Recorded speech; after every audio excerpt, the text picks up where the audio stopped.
What's up, guys? Hope you're feeling alive right now. I'm Micah Kennealy. And I'm Josiah Kennealy, and we're your hosts of this Young Adults Today podcast, where we talk about the faith of the next generation Mhm. and reaching young adults in our world today. We're joined by our friend Jade Gordon. How are you, Jade? I'm good. How are you? We're doing great. We're happy to have you. So, welcome to the show. Thank you. Happy to be here. We're excited. And if you're listening, watching, Mhm. we drop new episodes every Monday to help you start your week off strong. So we want you to just make it a great week. And we really appreciate your Mhm. sharing this content with others. It helps us reach more listeners with the message of young adults today. And Jade Gordon, by the way, is our friend. She's a Clemson alum. She's a keynote speaker and certified workshop facilitator. And Jade, we'd love to have our audience just get to know you a little bit better. Can you share some of your maybe story of life, college, and launching into young adulting? Yeah. So growing up, my dad obviously talked a lot about leadership and, being a positive leader. And growing up, I was like, oh, that's so annoying. I don't really care. I don't want to hear about any of that stuff. Because, when you're a teenager, when you're a young adult, you're like, I want to do things my way. Right. And so when I graduated college, I really didn't have any idea of what I wanted to do with the rest of my life. And I started working at a world famous restaurant called Nobu Malibu. And there I really learned the definition of servant leadership. And I realized that, my boss, the managers, they weren't positive people. And even though I couldn't change them, I had the ability to be a positive leader to the people around me and maybe change that culture a little bit just by influencing people by the things that I did, the things that I said. And so I really thought to myself, how many other people are in situations where their boss or the people around them are just so negative and they need people around them to just maybe lift them up or encourage them. And so I quit that job and I said to my dad, I really want to start speaking. I really want to start, doing what you do because I've pretty much lived it my whole life. I know it like the back of my hand. People need to hear this. They need this message, especially, with things that happen with COVID. A lot of people are, not in a good place right now. And so I said, this is something I think that God wants me to do. And, my dad being my dad said, all right, go for it. And he said, I got some stuff lined up for you. Go out and do it. And I did it for the first couple of times. And I said, I feel like this is what God has called me to do. And so now I've realized that my passion, my purpose, and my calling is to go around to young adults or anybody who really needs it to Mhm. teach them about how to be a positive leader, how to impact the people around them. Because there's statistics that says in the course of one person's life, you will impact 80,000 people. And if we're going to impact that many people, it should be in a positive way, right? Right. Yes. So my whole thing is going around to people and being like, hey, what do you need? How can I help encourage you to be a positive leader? So that's kind of where I'm at today. Jade, absolutely love that. And you're just a brief, like, little clip that I just received from like your story. It reminds me actually of Rachel Cruz and Dave Ramsey of just like the financial aspect of things and just like her passion was stirred in her heart when her dad gave her an opportunity to teach from a platform. And very similar to like, oh my gosh, like I know leadership and positive thinking like the back of my hand. Now how can I help empower others to do the same? And I So think good. that when we have that mindset and we humble ourselves enough to recognize and realize like our parents do know something, the older we get, the more we realize like, oh wow, I'm the dumb one, not them. And we And humble ourselves to learn, we just become a better person in the process so we can teach others to do the same. And I know that Josiah and you have crossed paths almost a year ago already because you guys received a trip to Israel and he had nothing but good things to say about you and the team and his experience there. So Jade, I would just love like a little glimpse into like, can you just talk about the Israel trip when you were there and the role that you had or that it had like in your faith journey, even like less than a year ago? yeah, no, that trip was so special. I will remember it forever. And the people that we went with were just the most amazing people. So that trip actually came at a time where I was struggling with my life. I was going through a very traumatic breakup. And I said, God, I can't do this alone. I need you. I really need you to show me, just show up for me. And my dad received a text from a guy named Matt. And Matt reached out and said, would your daughter want to go to an all expenses paid for trip to Israel? And I'm thinking, okay, what's the catch? Like there has to be a catch here, right?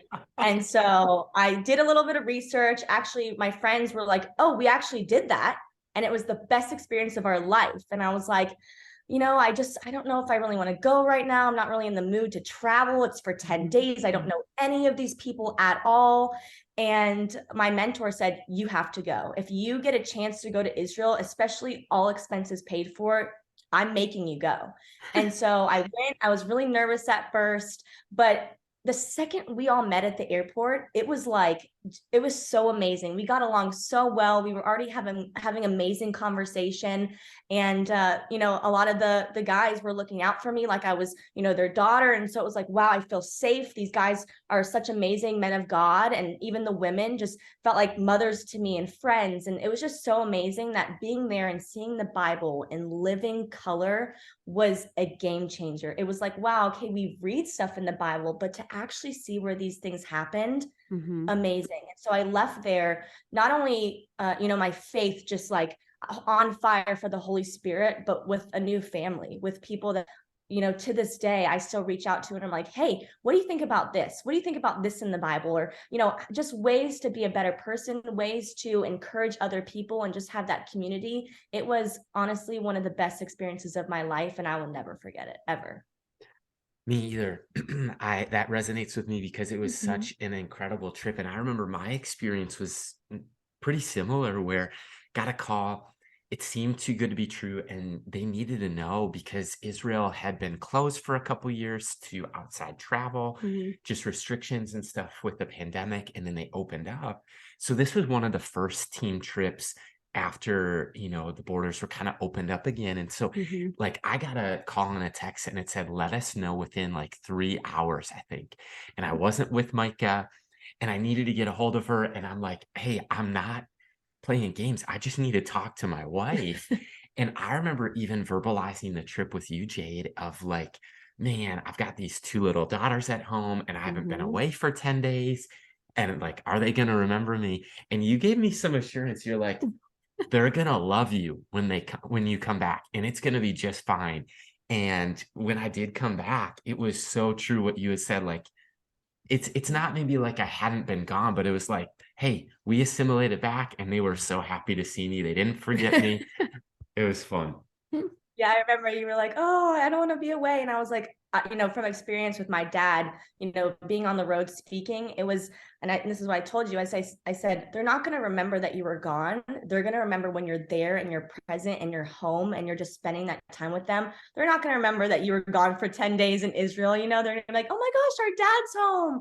And just hearing you, verbalize that, it's definitely a concern for a lot of people. But hearing you say that, I was like, he's a good father. He's a good dad. Lucky to have him. I know. I love our girls, Aurora, Avalon, and looking at the next generation, they always are at the forefront of my mind, Jade, of just thinking about they're kind of a God's reminder to me daily of, hey, they're literally a different generation than I am. And I think that so many people in our world right now, it feels kind of dark, feels like there is a lot of negativity. Even some of it, I would go as far as to say, is can be really toxic. And I'd love to talk about positivity, leadership, and even the angle of overcoming negativity.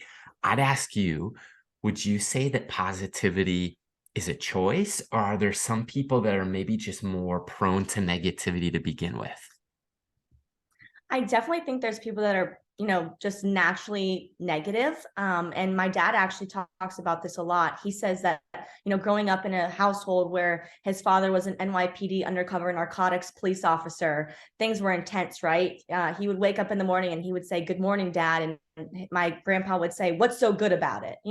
So there's people that are definitely super negative, and that's the, household that my dad grew up. So to this day, he says, I have to work on being positive. It's not like I wake up and I'm naturally like, woohoo. He's like, it's something that every single day I have to make it a choice. I mean, again, there's definitely people that they naturally go to the negative, but they always have the choice to bring it back to, being positive.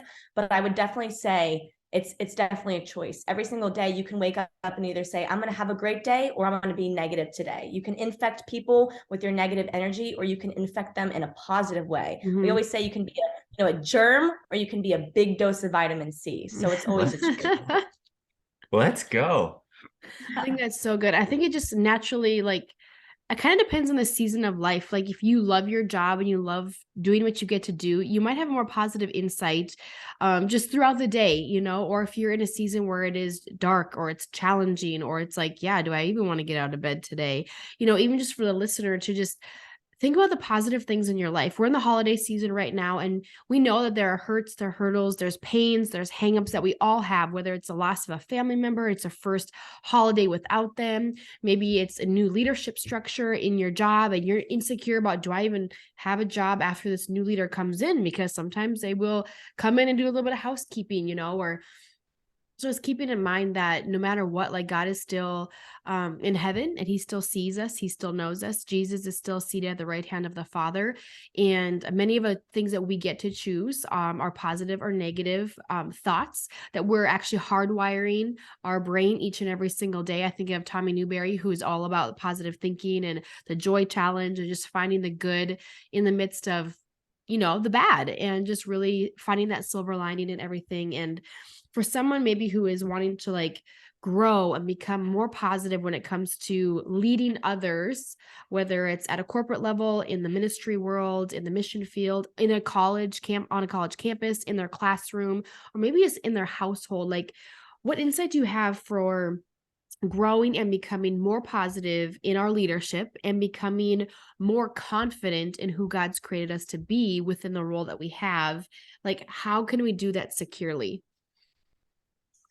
And that's something that I'm learning as well, is being a leader, it's knowing who you are, it's knowing your identity and having that confidence. And truly for me, I have to realize it comes from God. It's who has God created me to be. And I think a lot of people become insecure when they lose sight of that, when they realize that they were created in God's image, that you are fearfully and wonderfully made, and that there's people around you that you have the ability to impact. And so I think it's normal to have those insecurities, but then to realize, okay, I'm in this position for a reason, right? God created me to do this, to lead people, to impact people. And I need to have the confidence to do it, because if I'm not confident, nobody's going to really want to follow me, right? So it's realizing, whose you are and knowing that this is what you're meant to do. And so that's something that I've been kind of learning as I am now stepping into this role of teaching other people, is nobody's going to listen to me if I'm not confident, if I'm not secure in my identity in Christ. So that's what I would, just tell people, is like, just have that confidence to know that you were created for a reason and that you have the ability to impact people. That's good. I agree 100%. And I think that, Micah mentioned Tommy Newberry, one of our favorite authors too. And he just said something that's simple. We have dozens of problems, but hundreds of blessings. And so what you're talking about is being confident in God, knowing that we're his child and that he smiles on us. The way I feel about my girls or being away from them, like, that's how he feels about us, and even more so, right? And so just to recognize that we have a choice, and we can, I love that, be a germ, or we can be a big dose of vitamin C, and let's choose to be a blessing to others around us. And we're going to talk for a second about the next generation, faith, even Gen Z. And before we do, we had a moment on the Israel trip where we were on a bus and we're traveling, and you did something called like Gen Z Speak. And Rob Fultz, who's been on this podcast, he was like being quizzed, and you were like quizzing him on some of the Gen Z vocabulary. But take us to that. What are some of the things that Gen Z is saying? Like, this is off script, but just fun. Some of the things that I asked Rob if he knew was, people are saying sheesh, and so Rob was just like ice in my veins, and it was just so funny. I didn't even think that he would know something like that, and so it was just funny hearing him say things like, oh, knowing that Gucci means good, or like, oh, that's fire, that it also means like it's so good, that food is so good. And those are like, the slang term Gen Z is using. And so it was really fun seeing Rob be like, oh yeah, I know those, or teach him something that he didn't know, or something where he's like, oh, that meant something totally different back in my day. And we laughed and we had so much fun. And that was just such an amazing trip, just to, be around those people and just have that fun like that. I know that was one of my non-spiritual highlights, right? Because you're in Israel, you're like seeing the Holy Land, like where Jesus walked, but you got to do something while you're going from holy site to holy site. And I still have that video clip saved on my phone of and it was timed too. Like Rob had 10 seconds per word to define the meeting and stuff like that. But for the person maybe that is listening, maybe they're a pastor or maybe they're leading a business or a team with intergenerational, right? Like multiple generations uniting around the same cause or goal. How can somebody become better at leading others, especially those who are younger in Gen Z? So one of my favorite things to kind of talk about is the 4 C's. And the 4 C's are basically about creating great relationships. And so they are communication, connection, commitment, and care. And when you're leading somebody, to have that kind of relationship with them is a game changer. Because if we don't have a relationship and I'm trying to tell you what to do, there might be a little pushback. There might be a little, hey, it's not, I don't know that you have my best interest at heart. And if I know you have my best interest at heart, I'm more likely to listen to either your constructive criticism, your feedback, or your advice on what I should do. And so when you communicate with people, we communicate to connect. So when I communicate with somebody, it's how do you want to be communicated to? When you're establishing that relationship, maybe somebody wants you to send them a text. Maybe they want you to send them an email, maybe whatever it may be. Maybe they don't like when you're rah, positive and loud. Maybe they're more quiet, more receptive to feedback that way, right? So it's really just learning people. And then when we communicate, we have that connection, and that connection is that bond. When I have that bond with you, I have to then show you that I'm committed. And that's doing little things. That's, whatever it may be, to know that I've got your back, that we're a team, that we have this relationship no matter what, so that I can lead you, so that you can become better, we can become better as a team, and hopefully impact other people around us. And then when I'm showing you I'm committed to you, I also have to show you that I care. And we all want to know that we're cared for, right? Like that's a huge thing. I want to know that I'm heard. I want to know that you see me. I want to know that you support me, and that no matter what, you've got my back in this. And so I think today that's such an important thing, is creating those relationships, especially when it's different ages. We think, oh, okay, well, this is the boss. There's no way that he's going to talk to me. Well, maybe he should. Maybe by creating that relationship, it changes the whole dynamic of the culture at either your business, your company, whatever it may be, school, even just having that relationships change everything, right? Oh, I agree completely. And something that as you're talking about caring, the impact of one caring adult, the latest Barna Group research has come out with Generation Z, especially 18 to 25-year-olds. And they're saying that 2/3 of young adults don't know a caring adult. 2/3 of people in that maybe college or young adulthood age, they don't realize that there's an adult, maybe a boss, a coach that believes in them, essentially, right? Yeah. And I look at it's so important, to your point about relationships. And I think a big part of that starts like, I don't just want you to be a widget in this company or a cog in the wheel. I actually care about you as a person. And I think that when there's that there, it's just incredible. But when it's missing, we might not reach our full potential. Well, I think with that, if you think about a boss, if your boss knows some of your dreams, your aspirations, and maybe where they want to grow as a person, or grow in the business, or grow in the ministry, or grow wherever they are, if they don't know those things about you, or they're not willing to listen, we're both on different pages already. Like, I want to be seen, I want to be heard, I want to be respected, appreciated, and I want to give my best through the gifts that I have. If I'm a creative, like I want to put my best foot forward. If I want to grow in teaching or preaching, or if I want to grow in my organization skills, and whatever it is, it's just, if your bosses don't know your dreams and aspirations, what doors can they actually open up for you that's going to benefit you, but also benefit the company, and vice versa. So it's like, if we could just eliminate what I think growing up, even in the generations above us, is like, oh, the boss, like they're untouchable. You're never going to hear from them. You might see them from a stage or a platform, which you probably won't have a one-on-one with them. So it's just like, if you remove some of the clutter, and if they come, I won't say come down to our level, I don't want to say like that, but if we know that they care for us and we can care for them and say like, I understand the vision of what you're trying to do, boss. I want to hold up your arms. And if the boss looks at them, is like, well, I want to see you grow as a person. How can we link arms? It's good. And we can just start eliminating and dissolving some of those status quos that have unfortunately been dividing, generations versus unifying generations. So have you guys heard of the hippo effect? Only from you.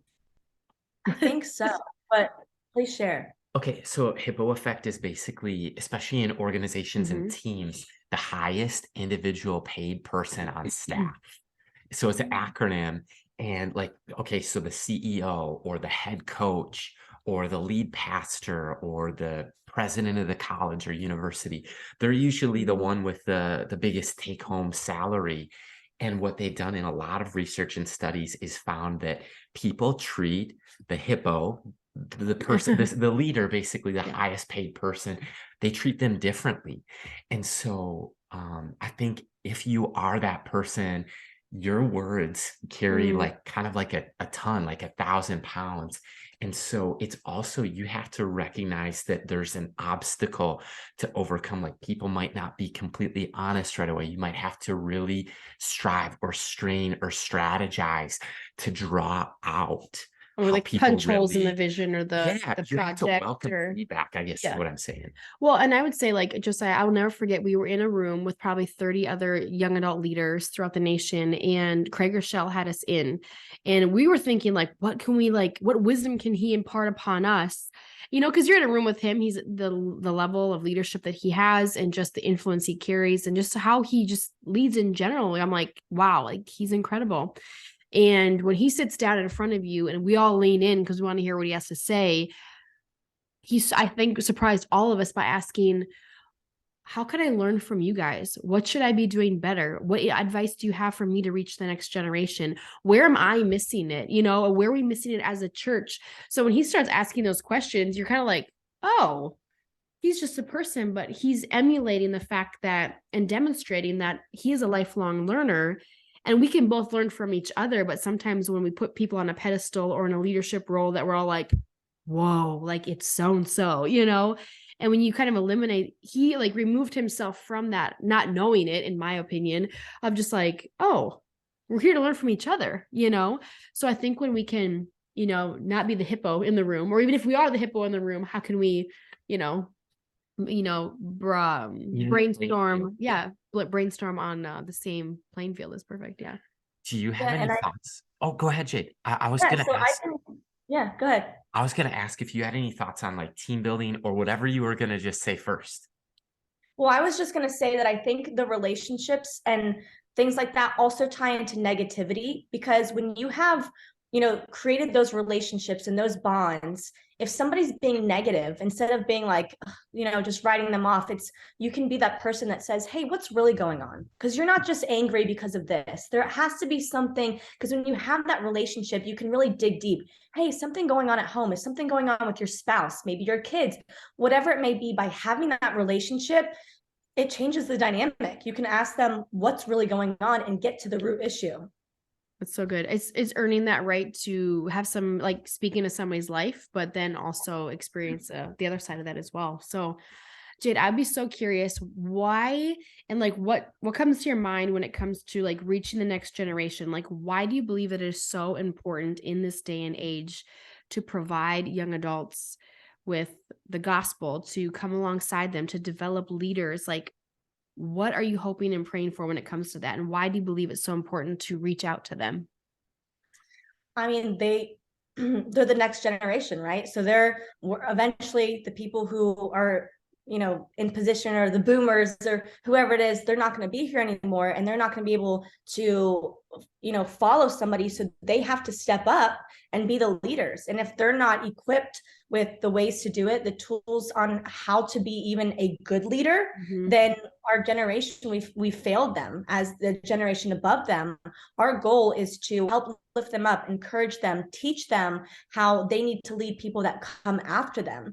And I think, sharing the gospel with them is so important, because I feel like maybe in today's society, I don't know if this is just me that sees this, I feel like we've lost sight of, just God being in our culture and society. It's everybody's going based off of their feelings and, what's going on in the world, instead of realizing that, God gave us these things for a reason. It's all for protection. It's all to help us be our best. And if people are going based off of their own understanding, their, what they deem is right, then we've gotten so far away from what our lives should be on how to, impact people. And, God says, go and make disciples. And if we're not sharing the gospel with them, we're not doing that. So I think it's important to not only teach them about leadership, but to teach them that, your faith, again, confidence, that's where confidence comes from. That's where your calling comes from, your purpose, your vision. So by sharing that with them, we are helping equip them as a whole on how to be the best version of themselves, not only for them, but also for God, to honor and serve God in everything that they do. So I think it's just something that we're really missing right now in today's society. And I think more people need to stand up and take a stand for the Bible, for their faith, and say, this is so important. We need to share this, because, they're like, oh, we can't share this in schools. We can't do this. But what if we did? What if we, in any conversation we had with somebody in the younger generation, and somebody from our Israel trip, Allison, she taught me this. When I have, conversations with people, I actually met this woman at a car rental place when I was traveling at the airport. And she said, I really like your energy. And Allison taught me to say this. And I said, it's Jesus in me. Do you know him? And I ended up having an hour conversation, even though I was supposed to get on the road and go to my event. And she said, I grew up and I believe in God, but I don't know that I believe in Jesus. She was a Jehovah's Witness. And because of just saying that one thing, I was able to make her, she started crying and said, you don't understand how much I needed this conversation. Wow. And so just by saying those little things, or just sharing the gospel wherever you go, it can change somebody's life, So I think especially younger generation, they need it now more than ever. Yeah. That's so good, Jade. Seriously. And I think of, again, like the faith of the next generation. We just believe it's worth everything. And if there's one thing that we want in our wake, if you picture our lives as a boat for a second, or a ship, everyone leaves a wake behind us. So it's that question of like, what's in our wake? And I know Micah and I have determined and decided, like, we want a wake of blessing, a wake of encouragement, a wake of joy, a wake of positivity. And I think that that's one of the greatest gifts that we can leave. And do you have any insight or advice for us as parents, even like raising daughters? Any thoughts on how to develop a style as parents where we can pass down positivity, joy, encouragement, and confidence into our daughters or into the next generation? Yeah. So one of the things actually we teach in our Power Positive Leadership trainings, and just in keynotes in general, is actually about the balance between love and accountability. So growing up, my dad, I played, lacrosse, and that was our thing. And he would say, this is what you're doing wrong. This is what you're doing wrong. And it almost made me quit. I almost didn't want to play the sport anymore. And so my mom said, John, you need to figure out how to be a better leader. And so he read the book Inside Out Coaching. And when I decided to not quit, he said, I'm going to just be supportive. I'm going to learn how to give you love, but also hold you accountable. And when we find a balance between love and accountability, because if my dad was just giving me so much love, right, and there was no accountability, he wasn't holding me to a standard or my potential that he knew that I could reach. And if he's giving me so much accountability and not a lot of love, I'm going to get burned out. I'm going to get frustrated, and I may not even listen to him, right? But when he found the balance of saying, you know what, I'm going to support you no matter what, but also help you to be your best, that changed everything. Our relationship got better. I was more likely to hear his feedback, because I knew, instead of him just giving me a hard time, telling me what I was doing wrong, he was was going to tell me what I was doing wrong, but what I could do better and how to be my best. So I think as a parent, it's always finding that balance between love and accountability of how can I support you, but also hold you to a higher standard. I think that's so good. And just keeping that in mind, like I'm thinking about while you're answering this question is like, what are our children's? They're only 1 and 2 for crying out loud. So I'm like looking at like, what are they naturally gravitating to already, activity wise, play wise, like where are they at? So we have one that I feel like is very artistic. She likes dance. She likes, Mom, I'm a ballerina. I'm a ballerina. Give her a paintbrush and a canvas. She'll sit there for 2 hours or until it's done and she'll go more, more, more. And then we have the 1-year-old where she's a lot more active. She's throwing balls. She's rolling around the house. Like she's climbing things. So it's like, okay, what are we seeing already that's going to only escalate later? And how can we help them hone whatever craft God has given them and love them in the process, but provide opportunities for them as well? You know, so maybe it's not necessarily accountability for us now, but it's setting up those helpful guides and boundaries and encouraging them through their artwork or through the activity that they're in, and just as they're learning obviously, but to be a parent, that's great insight, Jade. So thank you. We're gonna have to go back and listen to that one again. But I like it. are you ready, Jade, for the fun part? The fun part. It's all been fun. This is the Oh, listeners, one of their favorite parts. 5 and 5. So we have 5 questions. We put 5 minutes on the clock. Are you up for the 5 and 5 challenge? I am ready. All right, are you ready? Question number 1 here, Jade, is what is God teaching you lately? Right now, God is just teaching me to be patient. And he's also teaching me that the most important thing is to chase after him. And if I continue to chase after him, then everything will fall into place. Instead of, leading on my own understanding and trying to make things happen for myself, it's saying, no, no, no. God's perfect timing. Just remember that, have peace about it, wait, and whatever is meant to be, he will help you. Obviously, it's up to me to make certain choices and do certain things to get myself there, but no matter what I do, God has a plan for my life, and I just have to know that no matter what, everything's going to work out. So I'm definitely in a season of waiting and also learning to just trust in him. That's great. It's phenomenal. I think that so many of us can relate with waiting because we do a lot of it in life, and it's just a part of God's process of developing us and putting perseverance in us and trust, dependence on him. And this is a fun one. Favorite sports team? I think I have a guess, but I want to hear it for sure. It's been hard to be a fan this year, but definitely Clemson football. I obviously went to Clemson, and I chose Clemson for the football team. So that is, one of my favorite teams. Dabo Swinney is the definition of a positive leader. He is so amazing. A lot of people, emulate how he is as a coach. I know a lot of the players on the team, and they say he is the best coach they've ever had. He not only tries to develop them as football players, but he truly cares about them as people. And so I think that that's so important. And that's what makes me love the team even more, knowing the culture that they've created. So this year we didn't have the best season, but always a Clemson Tiger. Oh, and you were at a bunch of the games too. Yeah, it's so fun. But my dad, works with the team. Him and Dabo are good friends, so it's really fun to just go. And now that I'm an alum, not being there as a student, but just being like, wow, this is even, outside of this, I'm not even in school anymore. Just knowing like the culture, the atmosphere, it is so amazing. If anybody gets the chance, go to a Clemson game. It's called the most exciting 25 seconds in college football history when they start running down the hill. It is amazing. It is so cool. Oh, I love it. Well, here's the curveball. I know we're talking about football, but here's the curveball baseball term here.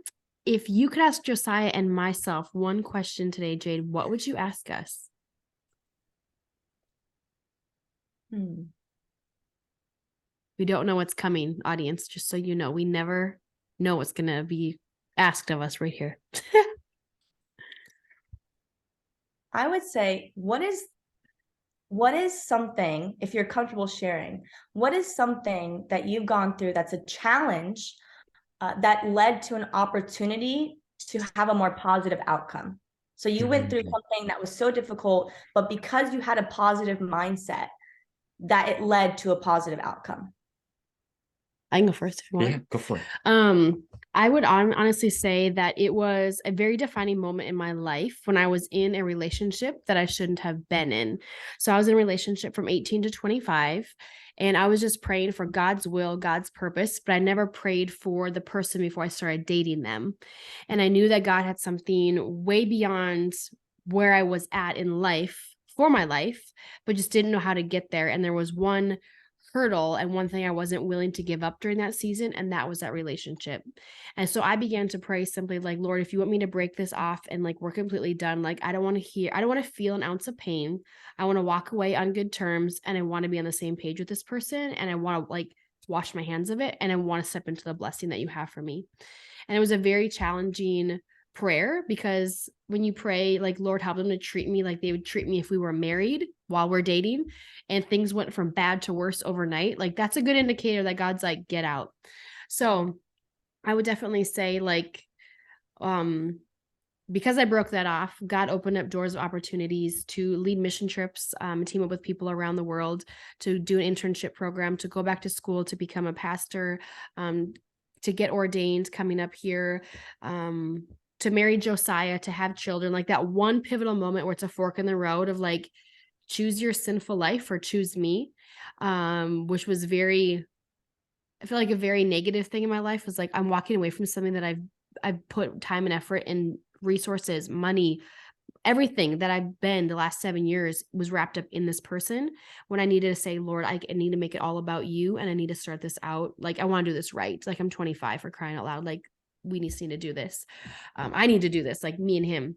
And then that's when I met Josiah. So I think when I started praying for my future spouse, like, even though it hurt like heck on some days and on some levels, and there was a negative mindset or a frustration of me about me and my decision making, God turned it into a beautiful story that he's like, Micah, you can either use your story as a testimony or allow the enemy to hold you by the throat and silence you. So what are you going to choose? So out of my pain and my hurt and the negative choices that I was making, I allowed God to heal, restore, redeem any and all elements of my thinking and who I was in that season, to better the women that I get to now mentor, or the young women that I get to just come alongside whatever they're in. And God knew that I needed Josiah more than, obviously I need that last relationship, but I prayed for him before I knew him. I fasted for him before I knew him. God was preparing my heart before I even was introduced to him. So I would say that where I was relationally with somebody I should not have been, God is still using that story, and Josiah's okay with that, obviously. But I mean, like, he's more than what I could have ever asked, dreamed, or like wished for when it came to God, of like his personality, mine, and how God knew that we needed each other because we're not the same person. So if that makes any That sense. was so good, and I needed to hear that. So thank you. That was Yes. oh my gosh, so I got chills the whole time. I really Oh, did. well, you're welcome. Amazing. Wow. What do you And got? the question being like, what's something that was a challenge in my life that became an opportunity? I can think of a few major ones: being young, having tension headaches, encountering God's healing presence, and that forever changed. If we talk about overcoming negativity, that forever changed my life with positive thinking and positive leadership, moving my life in a different direction. But I think one of the great challenges when I turned 18 was, can I go to college, and how am I going to pay for it? And is it going to be possible? Like, my dream job kind of requires a degree. So how can this all work out? And I look at sometimes not having all the resources is a challenge, but it's also one of the greatest opportunities, because you develop grit, you develop creativity, you develop stewardship, you become resourceful. And those are all the opportunities that God brought me by not knowing if it was even possible to go to college, or how much it was going to cost, or the ability to pay for it. And I graduated debt free. And I've now been able to help minister to a lot of young adults and a lot of families who are thinking about college. Maybe they find themselves in similar situations where money's tight or whatever. And I just think that for me, sometimes people have commented, wow, you're a really good steward of money, or wow, you're really resourceful when it comes to ministry. I think those are truly all opportunities that I learned from a challenge that I faced as a young adult, of how is this possible? And with God, all things are really possible. Yeah. Good. Love that. Wow. Good. Great question. I know that got us thinking. And if we go back to Good, great answers. oh, Jade, thanks. Thanks for that good question. If we go back to you, what would you want to leave the young leader who's listening, who's watching, as a piece of advice of encouragement today? So one of my favorite things to tell young adults or just people in general is that we talked about, the hippo or things like that, and people in positions of power. You don't have to have a title to be a leader. We think, oh, it has to be the person who, is a captain, or they have the most money, or they're our boss, or they're whatever. But every single person contributes to the culture. Every single person has the ability to impact the people around them. So just because you don't have a title, you can still be a leader. And I think that's such an important thing for people to know, because they're like, okay, but I'm not the captain of the team, or I'm not the boss, or I don't have any say in anything, or I'm a freshman, I'm not a senior. It does not matter. You still have the ability to lead anybody around you, no matter who you are, what your title is, or what anybody says. We always say people lead from the inside out. The power is inside of you. So as long as you are allowing that energy or that positivity to flow from you, you got it right there. I think that's so good. And even for the listener, like if you feel like maybe you're lacking in your leadership ability, you're lacking in your confidence, start praying for those things, because God is going to develop your character. He's going to develop your grit. He's going to develop your voice. He's going to develop your influence. I know that's an overused term these days, but influence is impacting anybody around you for the good of the cause. So we're going to stay in the positive realm with that. And a positive note we want to land on right here, Jade, we just want to ask you one last question. If you could travel anywhere in the world that you have not yet been, where would you go, and what snack would you bring with you? Snack? Oh, yeah, snack. Well, I would probably go to Bali, because I've heard it's just beautiful, it's gorgeous. And my minor in college was actually travel and tourism. So learning about, the surrounding areas where you go on vacation or resorts, and just being able to bring money to those people, because they may not have it. There's a difference in, how much the dollar is worth there. It's very cheap there. So just being able to go and, hopefully help somebody in their life. We actually, this made me think of this. We spent Thanksgiving in Mexico, and we stay at this resort because it's gorgeous, but we're friends with the manager. And when he became a manager at this resort in Mexico, it's, beautiful, but around it, it's a very impoverished area. And so he thought, instead of just being here at this resort where people come and they hang out and, enjoy themselves, what if we impacted the community around us? And so he met this woman who, she didn't even have a car. She was biking every day, and she would bike to this dilapidated building. And these kids in the area, they didn't have any money. There was no ability for them to go to school. And so she would teach about 10, 15 kids in this abandoned building. And when she met this manager at the resort, walking one day, he said, I want to help you build a school. I see this happening. And so he got people to invest. He got people who were like, yes, we want to make this happen. And now today, a couple of years later, we were just there again for Thanksgiving, and we helped them, they did a grand opening for the high school. So they have 400 kids now in elementary, middle school, and high school in this very impoverished area. But because people have donated, and because one person said, what happened if, instead of focusing on making this resort amazing, we impacted the community? So if I go to Bali, I would want to not only just stay there and, enjoy myself, but go see the people in the area, go experience the culture. Maybe I can help them in some way, give them money, or just help them, spread positivity, right? Whatever it may be. Is I don't want to just go somewhere to enjoy myself. I want to just impact people and even the community around me. So I would definitely go to Bali. That's awesome. I love that. Incredible. Especially the cause too, right? Like making the world a better place. And a lot of people like aspire to that, but putting boots with that to make it a goal. I love how you just turned a fun vacation into like a missions trip too, because we're on mission. Yeah. And I think that God sent us to planet Earth to really co-create with him to make the world a better place. And I don't think those are just cliche things. Like, I really believe that it can be tangible when we have the mindset like you, like, I'm living on mission. Even a vacation is going to be a missions trip. So good. I love it. Well, I learned it actually from my dad when I graduated high school. You know, a lot of my friends, they were getting, you know, money or gifts, cars. But my dad, instead of saying, I'm going to give you something, he actually bought a well in Africa in my name. And at first I was, you know, annoyed because I'm a teenager and I'm like, what? I want, you know, a gift. I want something, you know, that my friends are getting. And when I got to see all the, you know, photos that they were sending or things where it had a plaque that it said in honor of Jade Gordon, I was able to, just from my dad's generosity, help impact this village where they got drinking water. They were able to have drinking water because my dad said, we're going to impact somebody else. You don't need anything. We're going to give this to other people. So at first, again, I was like, no, but now looking back, I still get pictures of these people with drinking water from the well that my dad donated. So I've learned, you know, from him that it's not about us. It's about the people that we can impact, even doing things like that. So that's why I have that mindset. Man. That's incredible. We need to I teach our daughter that at age 2. I know. No, I love it.